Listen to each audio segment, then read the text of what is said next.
Oklahoma Republicans call themselves fiscal conservatives.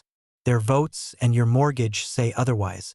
Kevin Hern and Oklahoma's Republican delegation voted to borrow trillions for tax cuts.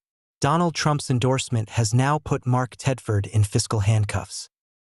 For Oklahomans trying to buy or sell a home, the fiscal recklessness led by our Republican representatives in the House and Senate is no longer an abstract Washington argument about trillions of dollars. It is showing up in buyers who cannot qualify for a mortgage, homeowners who feel trapped by the low-rate loans they already have, and families watching more of their monthly income disappear into interest payments. Mortgage rates have many causes, including inflation, Federal Reserve policy, energy prices, and international events. Congress does not set them directly, but Congress decides whether to relieve pressure on long-term borrowing costs or add to it by borrowing trillions more. Kevin Hern, Josh Burchine, Frank Lucas, Tom Cole, and Stephanie Bice voted for the bill in the House. James Lankford and Markwayne Mullin voted for it in the Senate. CBO has since estimated that the law itself will raise the interest rate on 10-year Treasury notes by an average of 14 basis points between 2025 and 2034. Oklahoma Republicans may be conservative on abortion, immigration, transgender issues, and other culture war subjects. But conservatism also once meant balancing obligations, protecting the nation's credit, and refusing to make promises without paying for them. By that standard, Oklahoma's delegation is not fiscally conservative. It is socially conservative and financially reckless. If fiscal conservatism means paying the bills, protecting America's credit, and refusing to borrow for politically convenient tax cuts, Oklahoma's Republican delegation has surrendered the label. Their challengers now have the opportunity and the responsibility to offer something more credible. The chart shows the average 30-year mortgage rate and the 10-year Treasury yield from 2010 through 2026, with CBO's 10-year Treasury projection through 2034. The mortgage line ends with the latest actual data, because CBO does not publish a comparable mortgage rate forecast. The relationship is not perfect, but it is unmistakable. Mortgage lenders generally begin with the yield available on long-term Treasury securities and then add a premium for the additional costs and risks associated with mortgages. That is why the federal government's borrowing costs eventually reach a family buying a home in Tulsa, Oklahoma City, or rural Oklahoma. Mark Tedford was not in Congress when the Big Beautiful Bill passed, and he did not cast Kevin Hern's vote. But Donald Trump has endorsed him as pro-Trump and MAGA all the way, and Tedford has embraced that endorsement. By enthusiastically embracing Trump's endorsement, Tedford has effectively answered the question of how he would have voted.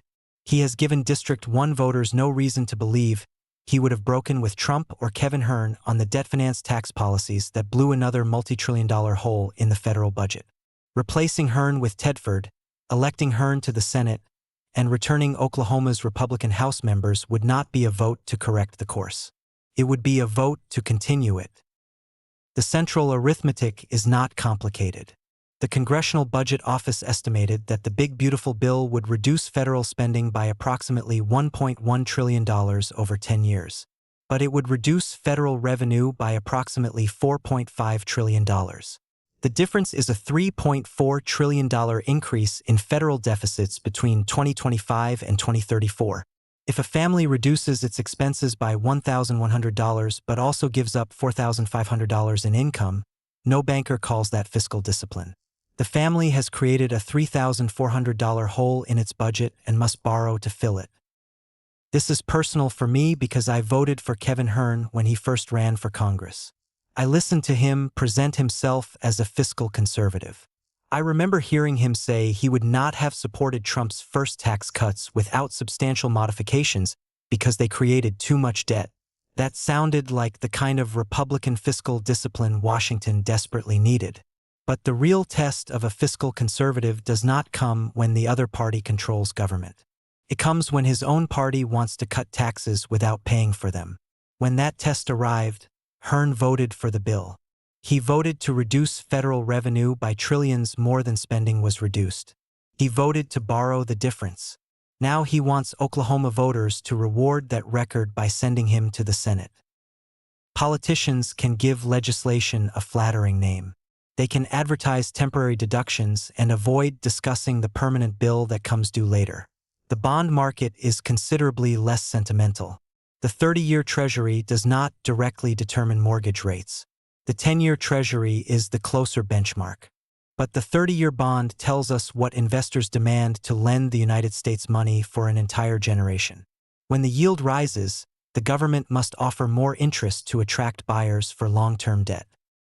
The latest Treasury borrowing estimates illustrate the size of the challenge. Treasury borrowed $577 billion in privately held net marketable debt during the first 3 months of 2026, and another $190 billion from April through June. It expects to borrow $739 billion from July through September and $628 billion during the final 3 months of the year. That produces a calendar year total of approximately $2.13 trillion in additional privately held marketable borrowing. Treasury borrowing is not identical to the federal budget deficit because cash balances and other financing needs also matter. But it measures how much additional federal debt private markets are being asked to absorb.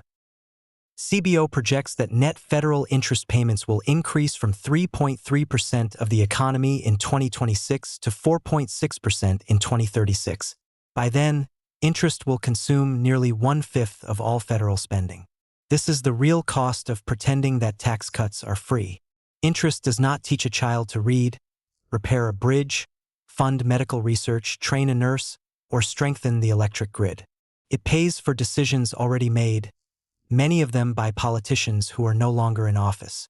Every additional dollar devoted to interest is a dollar unavailable for current priorities unless Congress raises taxes or borrows still more. Republicans often respond to criticism of the debt by pointing to Social Security and Medicare. Those programs do face genuine long-term financing problems. Pretending otherwise would be no more responsible than pretending tax cuts pay for themselves. But Social Security and Medicare did not cause the big beautiful bill's $3.4 trillion increase in primary deficits. The legislation was a decision to cut taxes by more than Congress was willing to cut spending, and to borrow the difference. Congress will eventually have to make responsible decisions about Social Security and Medicare. Those discussions should begin with protecting benefits, increasing the revenue available to sustain them, and refusing to use seniors as a convenient excuse for another unpaid tax cut. The administration has also weakened the federal government's ability to collect taxes already legally owed. The Treasury Inspector General reported that the IRS experienced a net staffing reduction of 28% between January 2025 and January 2026. Wage earners generally have taxes withheld automatically from every paycheck.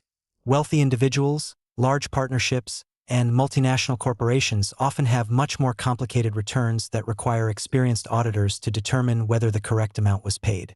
Reducing enforcement does not officially change anyone's tax rate.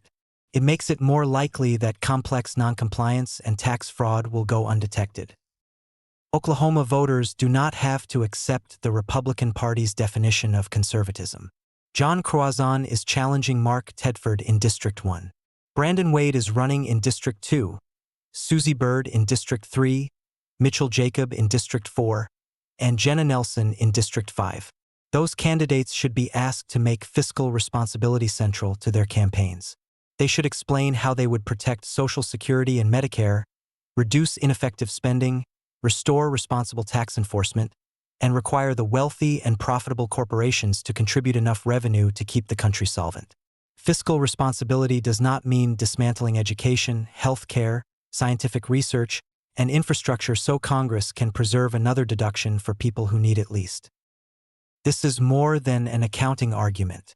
Most parents want their children to inherit more opportunity, greater security, and a stronger country than they had. Responsible people plant trees even when they know they may never live long enough to sit beneath the shade. Washington's Republican leadership is doing the reverse. It is borrowing against the grove, selling the lumber today, and leaving our children and grandchildren the interest bill. That may be socially conservative. It may be politically convenient, but it is not fiscally conservative. Follow the money at wlangdon.substack.com.